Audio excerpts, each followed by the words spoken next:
की फसल में आपकी क्या प्रैक्टिस है, क्या आप उसमें यूज़ करते हैं? कोई बताएगा जी आप 15 से 20 दिन की फसल में आप लोग क्या डालते हैं, क्या यूज़ करते हैं? इसको डाला, जो नीचे डाल दिया वही है। जो नीचे डाल दिया, बस नीचे जो आपने डीएपी वगैरह डाला वही है।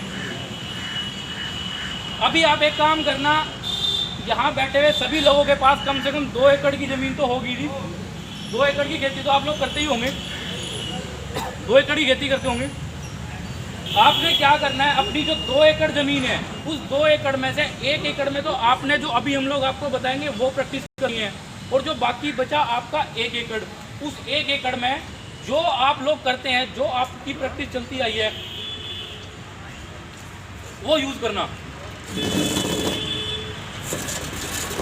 गुड मॉर्निंग सर, आ जाओ आ जाओ। अभी आप लोगों के बीच हमारे सीनियर डॉक्टर बग्गा जी,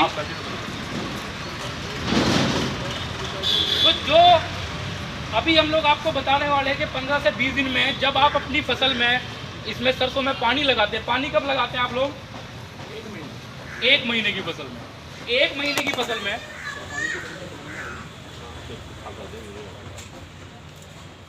जब आपकी फसल 1 महीने की हो जाए, वो तो ज़मीन के ऊपर डिपेंड करता है भाई आपने कब पानी देना है, कहीं 20 दिन में, कहीं 30 दिन में, कहीं 35 दिन में।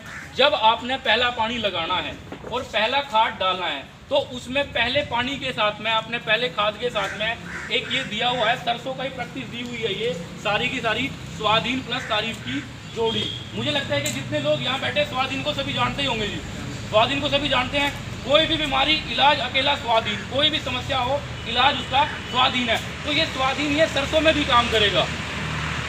अभी ये 1 किलो स्वाधीन और 1 लीटर तारीफ, जब आप अपना पहला यूरिया डालते हैं, आपने 1 किलो स्वाधीन और 1 लीटर तारीफ रेते में मिलाओ, मिट्टी में मिलाओ या अपना यूरिया में मिला लो।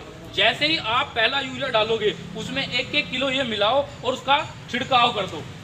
जैसे ही ज़मीन बदतर आएगी और ये दवाई नीचे तक पहुंचेगी, इससे क्या होगा, इससे जो सरसों की जड़ें हैं उनका विकास ज़्यादा होगा। सरसों की जो जड़ें हैं वो ज़्यादा बनेगी, जो सरसों का तना है वो मजबूत होगा, जो सरसों पे पत्ते हैं, डालियाँ हैं, टहनियाँ हैं वो ज़्यादा आएंगी, और पौधे के अंदर जो स्ट्रेस रहता है, तनाव रहता है, पौधा बढ़ नहीं पाता, पीला हो जाता है, रुका हुआ खड़ा रहता है, वो नहीं होगा। पौधा एक समान अच्छी ग्रोथ करेगा। अगर इसमें जड़ें ज़्यादा होंगी, जड़ें ज़्यादा फैलेंगी, तो अभी आपने बुआई के टाइम पे जो अपना सिंगल सुपर फास्फेट डाला, डीएपी डाला या यूरिया डाला या जो आपने सल्फर डाला, जो भी चीज़ आप उसमें डाल रहे हो, अगर पौधे के अंदर जड़ें ही नहीं है तो पौधा उसको ऑब्जर्व ही नहीं करता।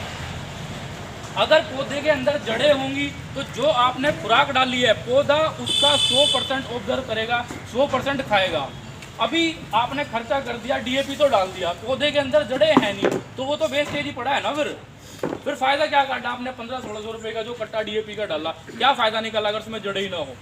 अगर उसके अंदर जड़ें होंगी तो ये न्यूट्रेंट जमीन के अंदर भी होते हैं, पौधा उनसे भी खुराक लेता है, पौधा उनसे भी ऑब्जर्व करता है। बढ़िया स्टैंड रहेगा, खड़ा रहेगा पौधा, हवा चलेगी तो गिरने में सक्षम रहेगा, तना मजबूत रहेगा, पत्ते बालियाँ ज़्यादा आएगी, पौधा स्ट्रेस से मुक्त रहेगा। जब इतनी सारी चीज़ों से पौधा मुक्त रहेगा तो हम लोगों ने किस चीज़ के लिए ये किया भाई? हम लोगों ने ये सरसों किस लिए बोई है? बोई तो इसीलिए कि अच्छी पैदावार निकले।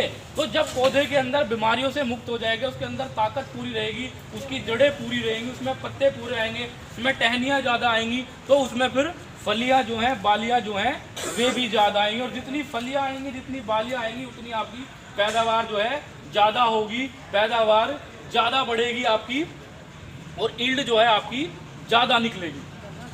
हम लोग कर किस लिए रहे हैं? इसीलिए कर रहे हैं कि अच्छे किस्म के बीज बो रहे हैं, महंगे बीज बो रहे हैं, महंगा खर्चा कर रहे हैं, महंगा डीएपी डाल रहे हैं, अपनी मेहनत भी वेस्ट कर रहे हैं, ट्रैक्टर का तेल भी लगा रहे हैं। तो मेन पर्पज़ तो हमारा यही है कि किसी तरह से हम अपनी ईल्ड को, अपनी पैदावार को हम लोग किस तरह बढ़ाएं। तो सरसों की पैदावार को हम इस तरह से बढ़ा सकते हैं। सरसों में हम स्वाधीन प्लस तारीफ नीचे डाल के अपनी जो ईल्ड है, अपनी जो पैदावार है उसको इंक्रीज कर सकते हैं, उसको बढ़ा सकते हैं। अच्छा, कोई स्प्रे भी करते हैं क्या आप लोग ऊपर से इसमें? मोनो का मोनो का स्प्रे मोनो का स्प्रे किस पर्पज के लिए करते हैं जी आप? सफेद मक्खी सफेद मक्खी। ऐसे सफेद मच्छर मक्खी के लिए मोनो का यूज आप ना करें।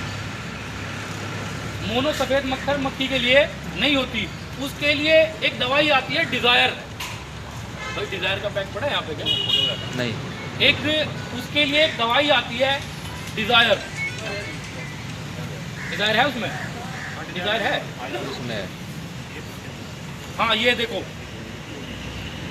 उसके लिए एक दवाई आती है। जब आपके खेत में ये बालियां आनी स्टार्ट हो जाती है, अड़ आता है तब, जब आपके खेत में फलियां आनी स्टार्ट हो जाए, बालियां आनी स्टार्ट हो जाए, तो उसके टाइम पे आपने है जी